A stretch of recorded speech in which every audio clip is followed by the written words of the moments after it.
Ranger Suarez yesterday was awful. Like, I mean, there's really no other way to say it. And by the way, did I miss against the Padres? Did they correct his line after the fact? I thought so. He went 6 2/3 against the Padres, 3 earned runs. I looked up today, both on ESPN and MLB.com.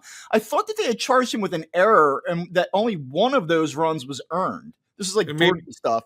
But did they do a after the fact correction? Maybe on that? I don't know. I didn't get an alert about it, but I'll have to go back and look. Yeah, maybe I just misremember and it was always 3 earned runs. But I thought that they had charged him with a couple. Well, there were 2 errors. There was his throwing error, and there was Real Muto's throwing error.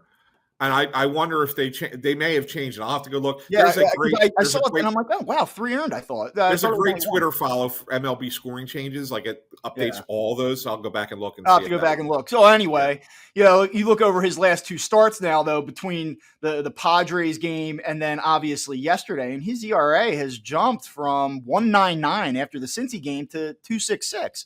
And I don't want to freak out after one game. He had a long layoff. Stuff happens. The guy's been the best pitcher in the National League outside of Zach Wheeler and Paul Skeens for 7 weeks. So this is what we're not going to do today. But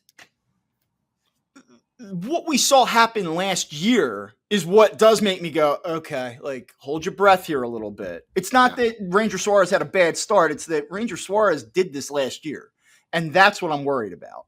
Yeah. By the way, Chris Fried says that there you go. So I'm not nuts. Great, thank you, Chris. Nuts. Yeah. No, and so I look at it one of 2 ways, Bob. It's either, hey, the guy had a long layoff, a little bit rusty, couldn't command his stuff, whatever. Velocity was down even a little bit further than it usually is. That's but real. I'm just saying, like that could be he hasn't pitched in over a week. Chalk it up to that. Let's see what the next start looks like. Yeah. And it might be that. And he might bounce back and be fine. Or it could be exactly what you said. It could well be, hey, this is one of the concerns with this guy is he can't do this over the course of 180 innings for a season. He starts to tail off in the second half of a year or if you're not managing him the right way. Is Ranger Suarez the baseball version of Joel Embiid? 6'1". Yeah, I mean, yeah, well, it's a fair question, right? And so I think now that puts so much more drama around his next start. Yeah. Right? I mean, it really does, which is it's going to be against the Yankees on Saturday. Like, that's the one you get to sit there and go, okay, let's see now. Yeah. Are we going to get really good Ranger on Saturday, or are we going to get more of this leaky, not great Ranger? And now all of a sudden the second half is a big concern. And I think next Saturday start tells us that. And I know you didn't cover it yesterday. You were drinking a couple brewskis yesterday during the game, I guess, or whatever. Yeah, usually Sunday afternoon, I like to take off the Sunday afternoon games. Okay, so if it's Sunday night baseball, I'll go down. But did Sunday you see what I saw yesterday with his body language? He looked like I got nothing. Like you don't see that from him ever. I thought he was visibly frustrated.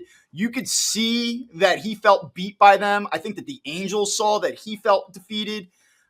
Very un-Ranger Suarez-like. The whole thing. I knew from the hit by pitch. As soon as he hit Shinewell on the second batter of the game, I'm like, he's out. He doesn't have his stuff. He does because he's not usually that guy where he's all over the place. Yeah. Right? And that you could tell right away. By the way, David Waitman says Ranger has better knees than Joel Embiid. So there you go. Yeah, good.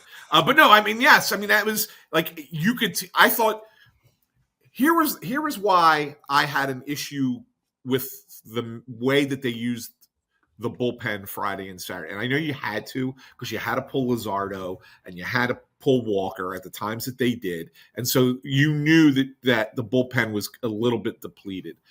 But they were using so many guys. They refused to make guys pitch more than an inning. Like they have guys in that bullpen who in those games could have thrown 2 innings or 2+ and didn't do that. And so now you get to a point on Sunday where it was obvious early that Ranger didn't have it. And you couldn't save the game, or at least try to save the game, by getting him out sooner. You had to basically let him wear it for an extra couple of innings or inning or two, at least an extra inning, if not inning and a third, because you were so depleted in the bullpen. That's why I was a little bit more upset with what happened with the bullpen Friday, Saturday. It was so obvious.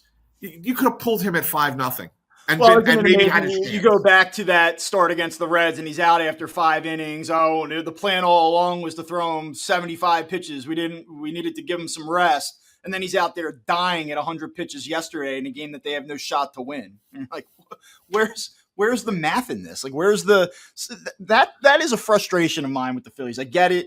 You're right.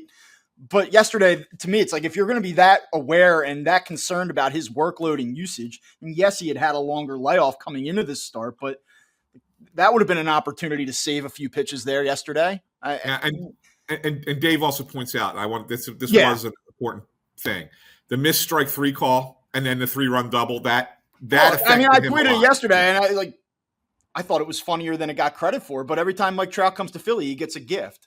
Like he gets the football, like, oh, Mike Trout, give me my football. Like, yeah. And he gets a gift wrapped ball 4 on a very clear and obvious strike 3. It was a killer yesterday. Yeah. I thought that was ball 4. I mean, strike 3 as well. But I did say to you in that same text message, strike 2. It was borderline, but it was a strike. I thought could have been called a ball. Yeah, it could have been. That was a borderline pitch. If that were the pitch that we were discussing here, I'd say, well, yeah. That's also not how it works. Like if you miss one early, there's no like, oh, my bad. I'm not certain it was done as a makeup. I just thought his strike zone was pretty bad all around yesterday. If you watched the entire game, I don't know if you checked out at any point, but I thought that he had some. I did. I'm going to be honest with you. Well, that's fine. Standing, I said that's enough. I'm surprised he didn't toss Bryce Harper in the 8th inning. Harper got called out on a bad pitch, and Harper said something to him, waved his hand in his face, and then did it a second time and didn't get tossed. I think Harper wanted to get tossed and didn't. So I think those things. I think that there was a lot of bad calls in that game.